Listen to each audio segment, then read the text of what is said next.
Hello, everyone. Thank you for tuning in to episode 3 of Lift HV Remote Roundtable from Hudson Valley Pattern for Progress.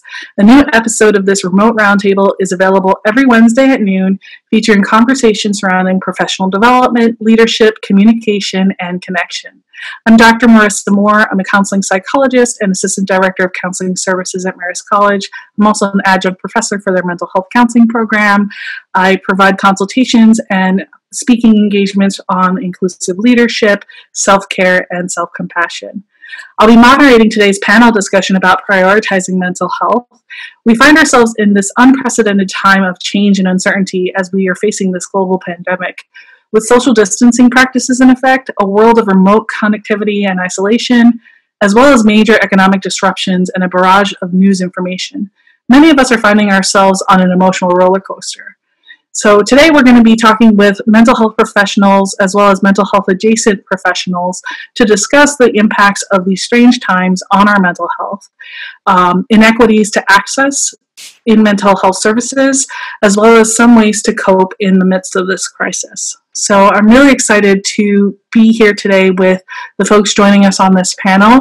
The first is Dr. Cristina Morrow, clinical psychologist at CHE Behavioral Health Services.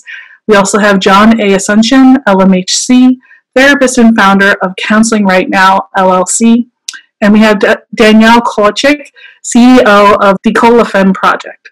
Thank you so much for being here with us today. And we're just going to go around and feel free to give everyone a brief introduction about yourselves. So I'm Cristina Morrow. I'm a clinical psychologist. I currently work as a consultant to nursing homes in the Hudson Valley. So if you have a loved one in one of our area facilities, you may have crossed my path over the years.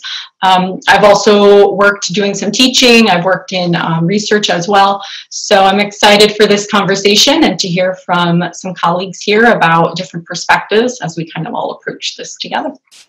Thank you so much, Cristina. Welcome. Well, I'm John Asuncion. It's a pleasure to be here. Thank you for inviting me to be a part of the panel. I think this is really great that we're engaging in conversation surrounding these very topics right now. I'm a therapist in the field for the past 12 years and started a company, Counseling Right Now, centered on helping caring professionals and helpers, primarily therapists, those in the medical field, first responders, and educators. And so hoping to be able to contribute to our conversation today. Thank you and welcome. Thank you. Hi guys, I'm Danielle Kolachik. I'm the CEO, founder of the dKol Femme project. It's a nonprofit that looks to use multimedia to bring together a community of support that allows us to look at the more vulnerable sides of life. While mental health is just one of the many topics we cover here at the project, there isn't one specific title to things that we cover. Mental health is definitely in the forefront though. And when Marissa asked me to join in on the project, while my credentials is as a photographer, I have a strong background in psychology and I've always wanted to incorporate that piece into the nonprofit. While we're not mental health professionals here at the project, we do lean into our community of support and be able to guide those to needing that support when necessary. We just look at we're one of the stepping stones in your journey to healing, as we're an alternate source of therapy. Awesome. Thank you so much. One of the things before we go into the questions that I was really excited about in having this panel was just having different perspectives and different strengths to offer in the discussion that we're going to have today. So I'm really excited to have you all here. So, what are some of the mental health challenges that y'all are seeing arising because of this pandemic? What are you seeing in your respective areas, amongst whether it's clients, family, friends, folks you work with? I'm seeing things kind of in separate pieces in a way, although everything here is obviously going to be connected. I think people are in like different portions of this, right? So there's people who are sort of fearful of, will I get this illness? Will my loved one get this illness? What do I do if I get this illness? Can I get tested? I have this illness now what do I do and how do I cope with it? So illness related, right? Like the actual experience. having COVID, watching the numbers on the news. I think there's that kind of whole area, that anxiety, the uncertainty. And then I think there's this whole other aspect, right? The isolation, the quarantine, the society being shut down. There's this whole social piece to it, right? And that affects our mental health. And then I think there's a whole nother layer we've got under the surface, which is related to our economy, all of our finances, right? So if I get it and I'm quarantined, what about the money piece? What about, me and my family's ability to make money and sustain our employment? So I feel like there's of course the traditional mental health issues popping up, and especially for people who may have had them already. But because there's all these portions, right, of this pandemic, I think you're just seeing them emerge in just all these separate arenas, right? And it can be just very difficult to navigate, right? Like, where do I even start? Like, how do I get better, but also make sure my income's, steady? So I think it's a complicated issue. It's not just grief, sadness, and loss, which is also mixed in there on top of everything else, right? So I think the complexity of it is going to be, a big challenge for folks if it isn't already. Well, thank you for that. I was just thinking that I see that as well, in my work, and I've been working with people across the state of New York in telehealth for the past year. So there's some clients I work with in the city, some in different parts of different regions of the state, and there seems to be this consensus of sort of this existential crisis that's happening for many people. It's everything's changing around us, and what does that then mean for us as human beings, for our families, for our work, our passions, our interests? It all seems to be this place for some deep thinking to happen. And so we've been talking about opportunity and trying to reframe the experience, but certainly a lot of loss, shock, depressive symptoms. There's anxiety. There's a grief it's happening as well. Adjustment. Looking at the diversity of how folks are handling this, if they're feeling sheltered in place, and isolating and kind of turning inward, and then those are the do-gooders too, that reach out and want to help and give and do acts of kindness. And I just feel like there's this division almost. And I find that it seems that oftentimes there's this line where people feel like they should be in the other boat. They're confused as far as, well, I'm down and out and I don't have it in me to provide services for others. And then there's others that want to give and are trying to be respectful of those that are maybe more introverted in their own space. I've found that helpful to kind of divide the two categories out. I'm sure there's many more, but in particular to those that feel disconnected and are sad in this. And then those are on the other side of that are, those that are able to provide and give. Right, absolutely. The thing that stands out to me, and I think some of y'all have already touched on, is the grief piece and the unknown. There is no kind of anticipated time when this might end. And so a lot of us, even myself included, are dealing with the anxiety of that unknown and unsure of how to deal with that. So, just makes sense with regard to everything that y'all have touched upon. So with that, how do you see your work shifting, especially while practicing social distancing? Yeah, if anything, it's challenged us here, since we're not able to really be taking in participants here, to lean more into the community factor and to reach in and do stuff like this, or their Zoom conference calls where we're able to feel like we're seeing other people, and it's like, wow, oh my gosh, I can't believe how much I've missed that interaction. I think we've sort of need to make a conscious effort to do that more. I'm so grateful for times, as much as we could bash social media and technology, I think it's providing us with unprecedented connection. It's not that it's no excuse kind of thing, but I know personally I'm grateful for it. And if it's used wisely, with boundaries in place, I think leaning into that and outreach to the community. Well, I noticed. Sorry to jump in. I just got really excited because I remember seeing your group offering kind of things on Facebook and webinars in ways to connect. Because I would imagine, if you're used to using multimedia for your work, that's hard to do in the face of social distancing. So. Exactly. Yeah, we've tried to put this campaign together called it's a hashtag Alone Together, and how can we use one another and support each other through art, and try to take away that persona of needing to be a professional artist, if you will, and just use art as therapy. And it could be any form. It doesn't necessarily have to be even the traditional forms. Whether it's writing or painting, or it's maybe starting to learn how to make jewelry, kind of lean into the hobby thing.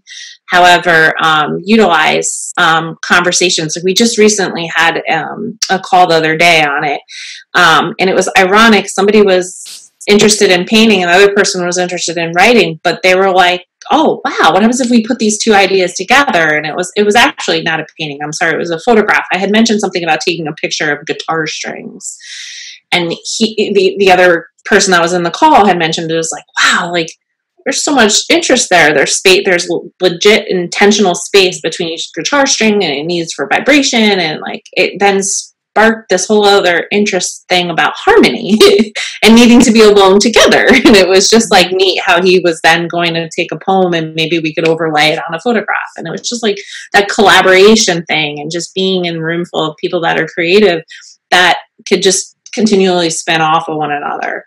And it was like, it was exciting to see people kind of almost get like rejuvenated. That's really neat, because it offers people a whole nother way to approach, right, their mental health or their life, not just mental health. It's not the traditional kind of talk therapy or skill work, that we might provide. It's neat. It's like a whole nother level, right? It's like a whole nother opportunity for people to explore, especially from home. I mean, what a great opportunity to be able to do that kind of work remotely, right? Yep. Days before Zoom, you wouldn't be able to do that. So. Exactly. Yeah. And just like with talk therapy too, it's just like, I'm sure you guys use it commonly. It's like journaling, and like, how can you put a spin to that and, create art within the page, doodle on your journal, or paint with watercolors over it. There's other ways to kind of just help express that, that time that you're kind of, cutting out to do your therapy for yourself, and maybe makes the project a little bit longer. And before you realize it, you're now really switching your gear on maybe something that was really upsetting you in the beginning, has now spun to turning on some amazing music that complements you painting. And, it just spins to more positivity, hopefully. I have to say, I appreciate that it's inclusive, that you can bring people together into a space to work with each other. It can be a cooperative, right? It's incorporating art and different interests. It's not excluding anybody. It's not sort of stifling the process of expression. And something really beautiful can come out of that, and especially a really difficult time like this. And I find that too in my work with clients is even though it's been on telehealth for most of this past year, I'm encouraging folks to be creative, inventive, right, with their time, to be resourceful. I find that to be a part of resilience, and so necessary right now for us. Yeah, and that's where we're trying to lift it off so that we can then share these pieces with others. So then it's like, oh, I got what you're saying. And, of course, we put our own examples out, and I don't think I'll ever get tired of doing that.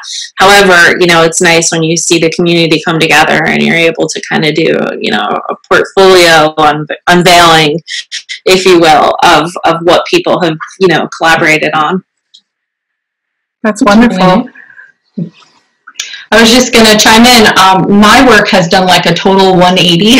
So, I've never done telehealth before. I'm used to walking into a nursing home and kind of, there's no set schedule. I see residents when they're available, when they're not with other disciplines or therapies.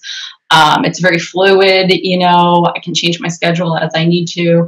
And also it's the kind of work where being one-on-one is a huge part of it. People are in bed, people's mobilities are limited. So this is just a huge change to switch over to telehealth. So just like on a practical level, right? Like it's just a huge change. For a while, I was actually still going in 2 facilities at the beginning, since we were considered essential healthcare workers and we were still permitted to be in. We had to go through screening to enter the facilities before we were allowed to come in. But residents were really needing extra support, so I felt it was important to try to go in for as long as I could.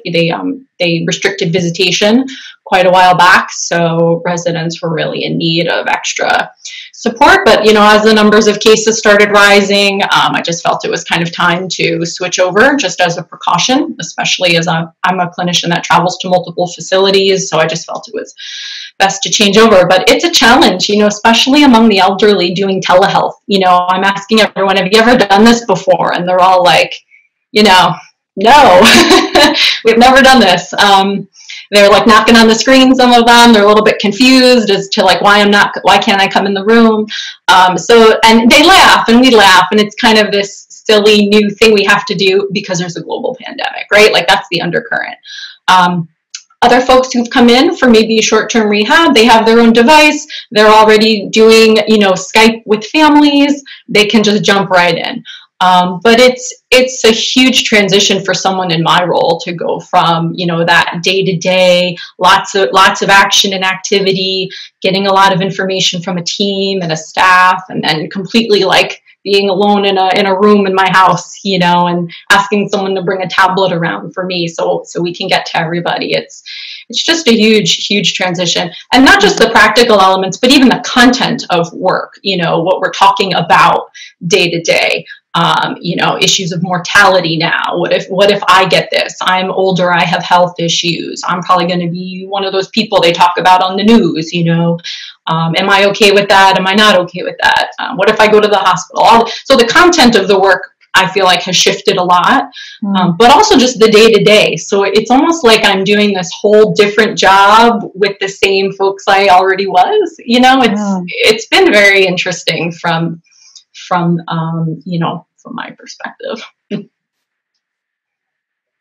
I appreciate you saying that, because I work with college students, and I would agree that our content is different. Although having set up to go online, it then felt like riding a bike. I was like, oh yeah, I remember what this is like, and the things that are coming up for them are, coping with, whether it's grief or having to return to environments that are not the most stable or encouraging, or having to deal with trauma as they return home.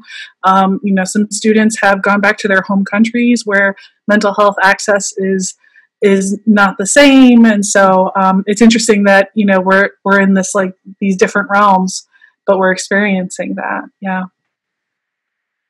Just out of curiosity, can the students still access their mental health services through the college, even like if they're not on campus, or even if they're remote? Or that's a great question. So right now we are offering telehealth. We have to check with every state to make sure that we are able to practice with where they are. And in instances where there might be some restrictions, we're still offering consultations to at least, well, as the last provider, we have an ethical obligation to make sure that they have some form of continuity of care. So we at least provide consultations so that we can connect them to providers closer to home in instances where we can't. So yeah, it's a weird adaptation, having to adjust to that and learn that, so yeah. I should have consulted with John. You've been doing telehealth for a while. Yeah, you're like ready to roll there. You're just like staying in your groove, It's interesting that you're going through this transition about a year ago, and sort of finding my bearing, right? And then to see sort of the world having to then sort of adapt. And I know many of my colleagues and our colleagues have already done the switch, right? They're accustomed to it, but for me, it was also very new at one point. Mm-hmm. I remember being so disruptive to the way I understood managing my life, and so I imagine for many people, it's experiencing the same as well. Absolutely. I love that it's, if you have the rapport with your client and you know them ahead of time, maybe not in John's case. However, just needing that visual connection, like I would imagine like body language, facial expressions are like so key in therapy, I love hearing that that's a support and it's not just a phone call. I'm not going to lie, there were a couple of students that when we were finally able to reconnect over video, because maybe there were some phone sessions being offered or there were some technology difficulties due to access reasons, when we finally got to see each other, it was kind of, there was this shared moment of not necessarily tearfulness, but like, oh, finally, so yeah. I see that being a huge component to it. Yeah. I would imagine it, people could hide behind a phone call. I mean, yeah, you have tones of voices, and that, I'm sure, is second best, but I would imagine that's super helpful seeing them. So we're going to shift a little bit and talk about, how this is impacting mental health. I know that we all work with folks differently, but what is your sense with regard to what are you seeing with regard to folks who are either homebound or essential workers? What are your kind of observations, if any? Well, like I was saying a little bit earlier, with the population I work with, who already have a lot of underlying health conditions, they're medically fragile, they're, separated from family, even more so now. There's a lot coming up for them, I think, more so about their own vulnerabilities. Many of them feel like if I get this virus, I'm not sure what could happen for me. It may not go well for me, and trying to kind of cope with that and face that and understand that. And that can kick up for a lot of people new anxiety. It can kick up old anxieties. So, mortality issues of, longevity. I've lived this long. I've lived a good life. If it happens, it happens. There's some of that. So lots of stage of life issues for, the population that I work with. But also a lot of worry, nursing home residents, people in, acute care settings, they're used to visitors and they rely on those social visits tremendously, not just for the company and support, but, their sister or their child brings their laundry, right? And so there can be all this anxiety of the day just about getting their basic needs. They bring in snacks. They problem solve for them. They offer them just these little micro moments of support that are difficult to do from afar, right? Everybody can still coordinate on the phone, but it's just not the same. So, there's existing anxiety that sort of has kind of come up from the surface in new ways. But certainly there's this general sense of vulnerability, like, will what I see on the news happen to me? And for a lot of the folks I work with, they watch a lot of the news, which is another topic, right? Limiting your news exposure too much. But yeah, I think there's just all these new worries, but they can also root up some of the older ones, especially in the elderly population, for sure. I'm not sure if this answers your question, Marissa, but I was thinking that I find my work is really focusing much more on the present moment, the here and now, the today and tomorrow, as opposed to 3 months, 6 months, right? And whether it's for essential workers, professional carers, for people that are home isolated because of their work lives and children and such, it seems to be really important to focus on what's happening right now, and not allowing it to take up too much space in our thoughts about the future. It can really be a sort of an obstacle to our self-care, I think, in many ways, and encouraging people to relax, to really just relax, to enjoy, slow down. And for many people, it's frightening, to actually have your whole life shift and then you're alone with yourself in some ways. I've heard a lot of folks having these crises, is that they have to be you're present with themselves in a new way, and it can be really unsettling. So yeah, just focusing on the moment, I think, is really important, and to find ways to soothe ourselves and find encouragement, positivity. We're in crisis, so I think it's important to focus on those aspects. It's interesting that you said that, and you were like, I'm not sure if this answers your question, because I guess I was expecting different responses, but that makes total sense, and I was expecting almost different because, what folks are dealing with who are at home versus the folks who are essential workers or carers and things like that, I assumed maybe our answers might be different, but I appreciate that the answer is the same. Danielle, do you have any thoughts? I guess it goes back to what I said earlier for me, like the ebb and flow of things, and being sensitive to each their own and how they're living in that space. Like some people need to stay busy to feel like their mind is taken care of, and other people need to have their, time in their alone space and really just gather their thoughts and put things in their room that they really want to be there.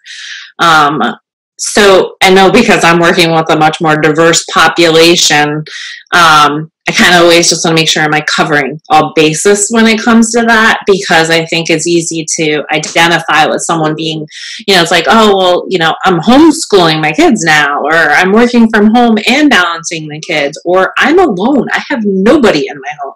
Like there's such a diverse experience that I think we need to be sensitive to. But across the board, Marissa, if anything, vulnerability is our word around here. But our tagline is where vulnerability meets liberation, and like it applies here. I would like to think and believe and hope and pray that like we're going to get out of this. Times will change again. And hopefully, what we've learned as an individual, at the very least, from this experience is humbling, hopefully, and that there's more positivity in it than we might see right now. Yeah, absolutely. And I feel like we're in the idea of vulnerability and slowing down and just kind of being present with oneself, we're really challenging the way society has made us think that how we should be. Yeah. With regard to producing and outcome. And I mean, I know this ties into the economic industry and things like that. We're kind of trained to do, and it's hard for us to be. So I appreciate what everyone's saying here with regards to that. So are y'all noticing anything in terms of impact with regard to accessibility, with regards to like accessing mental health support? Well, for me, I'm fortunate in that I work for a company, right, that has a lot of support for us as clinicians. So there's departments that help us navigate the world of insurance coverage, right, and things like that. But I think it's a complicated time now for accessing services for maybe the general public, where it's complicated enough to navigate your insurance providers. I was initially surprised. So many regulations got lifted so fast, right? So that we could do psychotherapy for folks from home, because normally you're restricted to which programs you can use and HIPAA compliance. And very quickly, we were all very excited, I know, among my colleagues, that like, wow, this is going to be so much simpler than we thought. But I think there are still issues, and there's still a little bit of ways to go. Like, for example, not all insurance providers are allowing phone sessions. So if you don't have Wi-Fi or an ability to do a video session, you're a little stuck under those rules. And there is a lot of advocacy going on to try to shift that. But just like those sorts of basic things, right? Like just being able to use the phone versus the computer, and getting all that straightened out, just so people can just access their provider, which is half the battle, right? Just finding a provider, establishing a rapport with someone, keeping up with it, doing the work. But now it's like we have to be able to just communicate, right? That's just a challenge too. So I feel like there's still some work to do, even though there was this huge, very fast overhaul. But certainly for just kind of the average person in the community, if you're just now seeking someone, it's a little complicated. And, from the clinical side, it's complicated for the providers. If you're a small private practitioner and you're trying to navigate all the codes and the, add-ons, I'm sure, John, you've had some experience with this, right? I'm on like some of the local listservs, and I'm not dealing with a lot of that in my current role, but I see a lot of folks who are, and it's tremendous. So just to be able to like get everything in order so the clinician can meet their client and just get the session going, aside from like what we're going to talk about, right, is just, there's this huge overhaul. So I think that we have the ability to connect. It's just all these little barriers that are still maybe, tripping people up. I mean, I've been fortunate that in my role, in my job setting, we can kind of fluidly just kind of continue with people, but issues are still there, you know.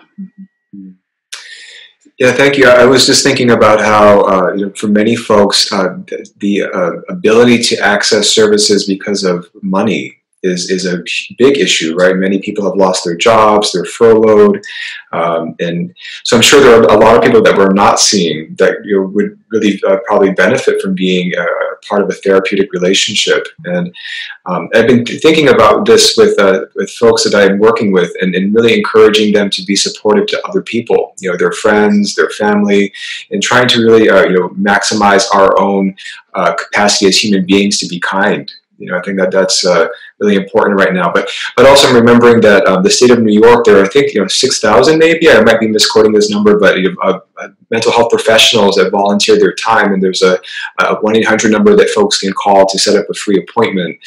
So I don't know if we can share that resource at some point, but I just think that's really tremendous that folks in our field are giving of themselves into a space and a time like this. I often think about the givers, the essential workers that are out there, and even like what you touched on with John, like how many people are now without insurance and not able to reach mental health in the capacity that maybe they were prior. And I worry that,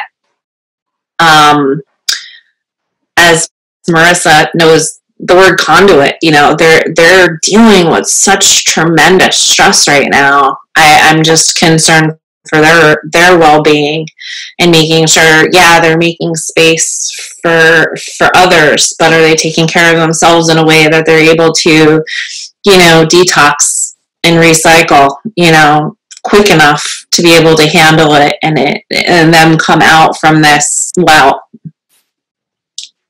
I appreciate you saying that, because I think of, healthcare workers or transportation workers, food service workers who may not have the time or even the mental bandwidth to access support right now because they're just kind of going through the motions. And I also think about pre-existing factors before all of this. Ooh, yeah. In terms of accessibility, and I think about cultural differences where, having grown up in a Latino household, a Latinx household, that, you don't talk about your problems outside of your family. And I'm not saying that for everyone, but just, there are cultural factors that can also impact whether folks are able to or going to access this kind of support. And there's also barriers that impact some groups of people. So just wanting to be aware of that all existed before COVID, Mm-hmm. I lean to, I have my concerns with social media, especially during this time period. However, what I have noticed is there has been an outpour of telehealth.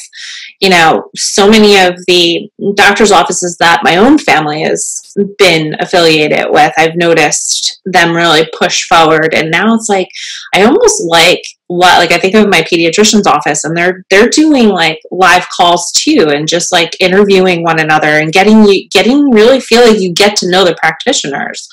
And that seems to be a positive movement that I've always said since my kids were little. Well, this is a well visit. Couldn't we just take a picture of this and send this in? Or, do we have to be in person? So it's like, I think that's another interesting push that we're noticing.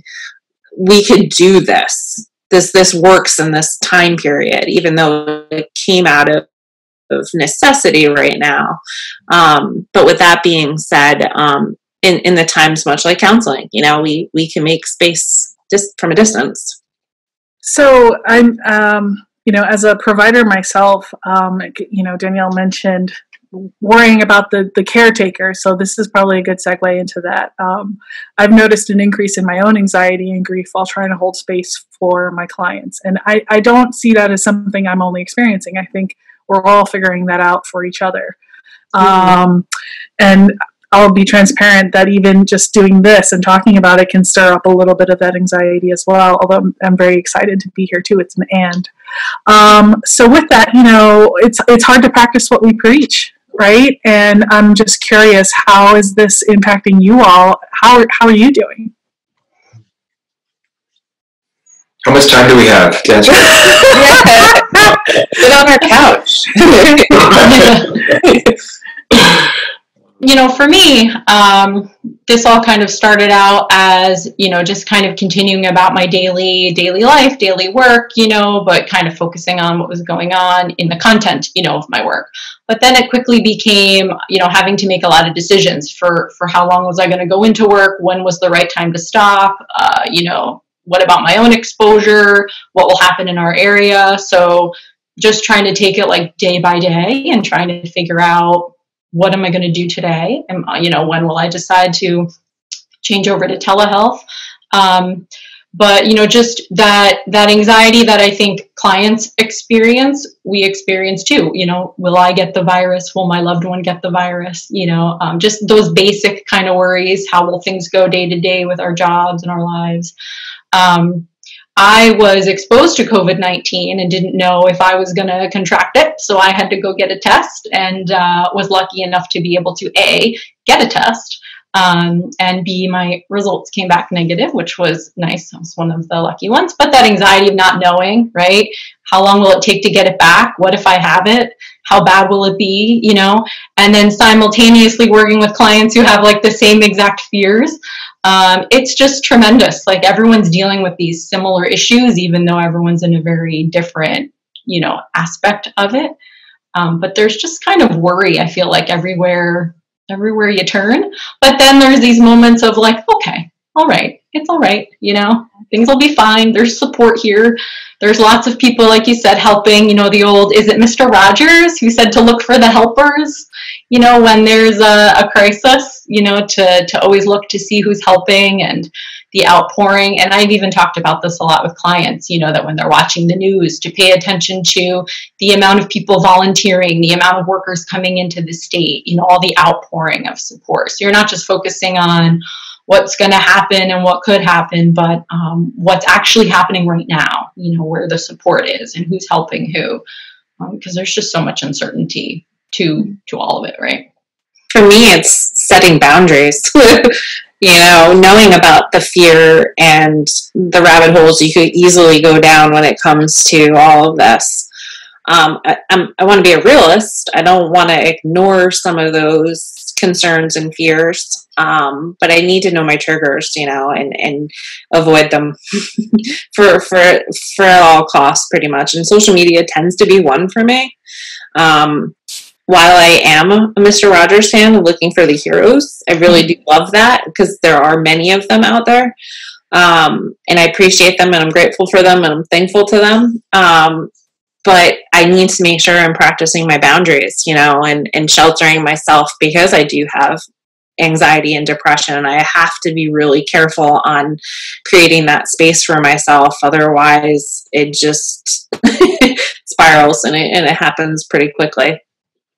So my big one is just, you know, it maybe just not social media, but what about the people that don't mind and they feed into that stuff? It's like I have to limit certain calls with those types of people as well, because then it's like, oh, this is all we're talking about. It's like, can we change the subject, please? Like, you know, it just, it's like I want my need to rescue those people too come into play. And I realize everybody processes it very differently. Yeah, I was just thinking that you know, within my work, I find that you know, my clients tend to inspire me. You know, there's something that I can sort of connect with, right? That I can appreciate about what they're going through and how they're navigating it and their successes. And there's this, you know, this term in therapy world, vicarious resilience, right? We can vicariously sort of experience resilience from other people, and so I think amongst us helpers, you know, we can do that by creating space with each other, but also from just our work, if we can look for it and be intentional about it, I think that could serve us. And also it brings out the best in our clients, I think, as well. Again, not to say that it's easy, but I think it's a better way to sort of frame our work. But also I've been finding myself practicing a lot of what I've been sharing with clients, right? I'm like, oh, wait a minute, I need to do that myself as well. Like just being really kind to myself, being really intentional about doing something that I enjoy. Relaxing. Again, so easy to say, so hard to do, especially for us who are so motivated by helping. So that's what's been happening, I think, for me internally. But I think overall managing well, I appreciate the question. Facts. And I appreciate you shifting the language to that vicarious resilience. I appreciate that. That's a good reminder for me. And you're right, I've experienced that with the folks that I'm working with, and even, family and friends, who we're all reminding each other of that on some level as well. Yeah. So this is actually a good time to shift to self-care and coping skills. This is the good stuff here. I love that. I mean, it was all good stuff, but I know we've tapped on some recommendations for coping and self-care, but, this is kind of a free-for-all. What would y'all recommend in terms of how people can strengthen their resilience and take care of themselves? I was reading something recently from, I think it was from the American Medical Association, and they drew on the metaphor of when you get on an airplane and they do the safety video, right? And they prep you. Has anybody else heard this? Oh yeah. And they talk about the put your own mask on first before you help someone else put on their mask. Well, it's just isn't that perfect? Mm-hmm. That just says it all right there, especially for our frontline workers, right? Who are in this acute stress situation just for prolonged periods of time, but really for everybody too. I mean, if you're not sleeping, eating, drinking water, it's hard to get up and take care of your children and cook and wipe everything down from the grocery store because you're exhausted, right? Just small parts of our life. But the idea of trying to make a concerted effort to monitor yourself and take care of yourself and find time to do that, even if it's a short period of time, before you try to go out and put all that energy into helping someone else. It's a good reminder. I think we all know it, right? But we don't all always make it maybe a mark on the calendar to check in, set the alarm, check in with me, that kind of thing. But I like that idea, put your mask on before put the mask on for someone else. It's also a timely metaphor as well. Right. Yes. And now we all have to have our masks on outside. Right. I'm stealing that. Check in with me. I just wrote it down. It's a good one. It's great. I got to credit the American Medical Association. Okay. Props to them. I think I'm just making sure that I give myself diversity in my days. Some days when I'm just not able to be as organized or proactive or, fulfill my day with meaningful things. Just allow myself that time to just relax and not hold myself to not being busy or accountable, or and then make sure that on the flip to that I make up for it. Again, it's intentional work. I don't say this lightly. This isn't easy stuff. It doesn't come naturally. But when you challenged me with these questions, I was like, how am I doing this? And these are the ways that I'm trying to be of an example, to be able to organize my days. So I'm allowing myself that time off, if you will, and then also respect my needs for maybe being busy too and doing things that are excessive, because it's another way to keep your mind off of things, So again, balancing both worlds. Yeah, I like the message that it's okay to not be doing a lot right now, right? I feel like initially there was this big push, we're cleaning out the closets, we're doing all these projects, we're gonna write that book we never got to. And now I'm starting to see a bit of a shift, especially in social media content. One of the major news outlets just ran a whole article about it's okay to not be productive right now, right? It's okay if you're just getting through the day and just your basic schedule's enough, right? That's all right. You're allowed to do that. You can watch some TV. But, right, it's just some balance. So if you're the person who's not doing a lot and you're not, producing, works of written literature, that's fine. But there's also a balance to that too, which, we talk about with our clients, making sure you're maintaining your hygiene, right? Changing from your daytime jammies to your evening jammies, even if they're all jammies, but change your jammies because nobody likes smelly jammies. So just trying to like maintain some semblance of a day, even if your day is not, you know, remarkably producing. It's enough to just be functioning. I mean, there's a global pandemic, right? It's okay if you're not writing that book. It's okay. Yeah, I keep going back to this thought of despair. You know, I think many people are feeling that, whether it's sort of depression related or anxiety related, but the sense that there's like our future is thwarted. And I think that what seems to be really helpful right now is to find a reason to be excited about tomorrow. You know, there's something about that that I think is, for many of us, can just bring some hope and some inspiration. And but in addition to that, I think if people can play, you know, incorporate fun into their life, and even make, you know, sort of mundane activities a game of sorts, you know, to find some sort of, I guess, value and satisfaction in it. It's probably another exercise in mindfulness, but also just to keep your time sort of productive and feel like you're engaged as well. But I was also thinking about our frontline workers, you know, nurses, doctors, and so forth. And to really think about self-care, it almost angers me. You know, I wish I could say, oh, go and take a break, right? But they're not given that opportunity necessarily in a way that's really helpful right now. And so I just wanted to encourage the general public to really follow the guidelines that we have to ensure our community's health and safety and well-being, but also those that are serving, you know, us and helping us to be safe and healthy. Right, it almost as a responsibility to them as they're facing this. I appreciate you saying that, because I have some friends that are working, that are in the front line in the city, and it reminds me of some of the things I've recommended for some, but it's a general recommendation for all, is that, you know, kind of taking care of your most basic needs. Sometimes folks can be working all day and not eat. And so there are some beautiful initiatives going on where restaurants are feeding healthcare workers, you know, making sure they get a good meal, you know, or hotels are offering them places to stay so that they could be safe from, you know, it stinks to not be able to go see your family, but you can be safe and you can have some good solid rest when you can. So, you know, sometimes it's just basic needs, as you know, as Cristina mentioned, right? And it's interesting when you talk about making a game out of it, because when this first started, I got into cooking. I enjoy cooking, and I like being creative and artsy about it. And I even dedicated a whole Instagram account to it. I haven't done it in like a week and a half. The energy kind of left me, but it's less. I think it's less about producing in the societal expectation kind of way, but more of producing for yourself, creative joy.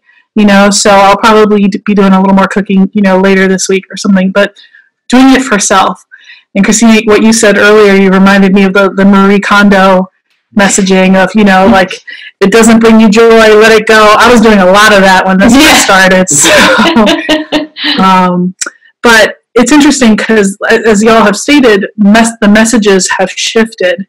I do think it's important to have some semblance of normalcy, of routine, especially for folks whose lives were so disrupted. And being flexible with ourselves and being generous to ourselves when we can't maintain that, you know, whether it's because we have, you know, toddlers that we need to look after while we're trying to do our remote work, or the college student who's trying to do their homework, and they've got family around them, and, you know, things like that. So any thoughts on that in terms of coping as we have different folks who are kind of managing different situations? Any additional coping suggestions? Well, I think this kind of speaks to boundaries, you know, on the topic of setting boundaries. I think you have to let people know what you need, right? And often people can get frustrated when other people aren't meeting their expectations, but often the question is, have you told them what you're expecting? So if you need help, if you need support, if you need time alone, if you need a little bit of space, I think it's important to make sure you're stating that in a direct way to other people in your home, you know, to a loved one over the phone or on a computer visit, because people may assume they know what you need, right? If you are the spouse of a healthcare worker, right, you may assume you know what that person needs, but you know, you don't really know until they tell you directly. So I would be encouraging of everyone to just be very clear, but you kind of have to ask yourself, what do I need exactly? What do I need from other people? What do I need from myself? How do I set limits, in my life in general, right? With how do I limit my news? How do I limit, how much I'm doing during the day so that I don't feel overwhelmed? But I think you have to really verbalize them, even if you're not saying them to anybody but yourself, just to kind of establish them and to keep them clear is a strategy that I think people can keep in mind too, because we don't often, I think, clearly let people know, right, what it is we expect from them specifically, right? We just kind of hope they kind of maybe can pick up on it, but especially now, because what everybody needs now is going to be different. So the nurse that just worked 2 shifts back to back and comes home might need something very different from the other nurse that just worked 2 shifts back to back and came home, right? So I think we have to also ask people, what do you need from me? If you're not hearing it, right? What do you need from me in this? What can I do to be supportive? And we can do that across all kinds of lines, even if you're not in the home with somebody. Okay. That's excellent. Yeah, absolutely. I think that can be applied to anyone, regardless of their circumstances, knowing your own limitations as well as your needs and being able to express them. Thank you.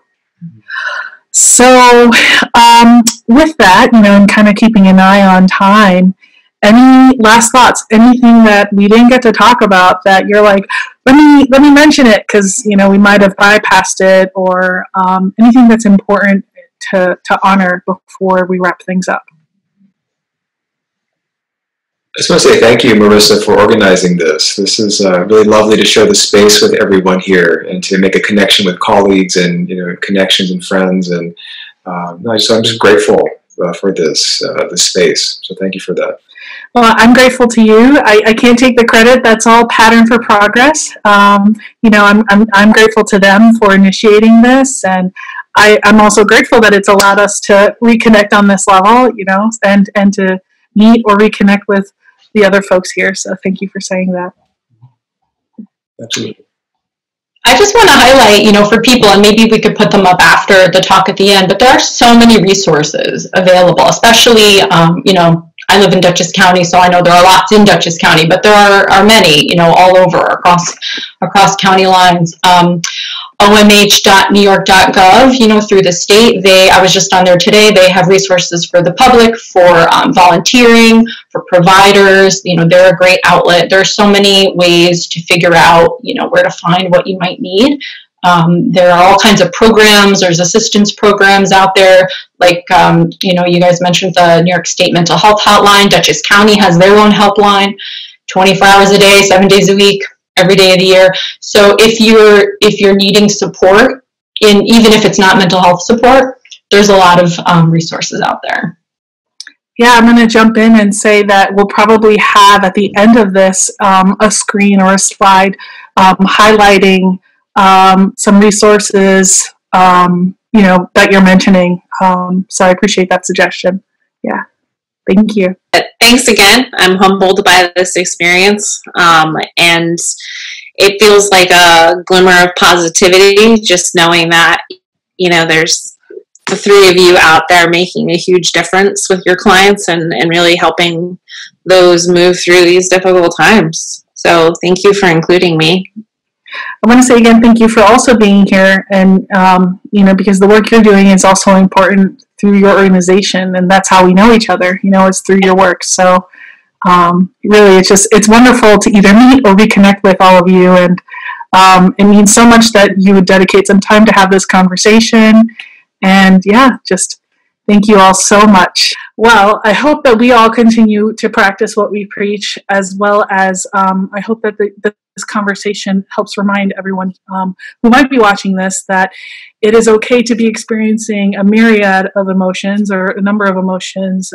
It's totally normal. It makes sense. And it's important to take care of yourselves, to be in the moment, to practice self-care, to practice boundary setting, and really be able to take care of ourselves so that we can better take care of each other and one another, putting that mask on first, so that we can help take care of the person next to us. So thank you all so much for joining us today. And again, thank you, Hudson Valley Pattern for Progress, for having us here for this conversation. You all take care.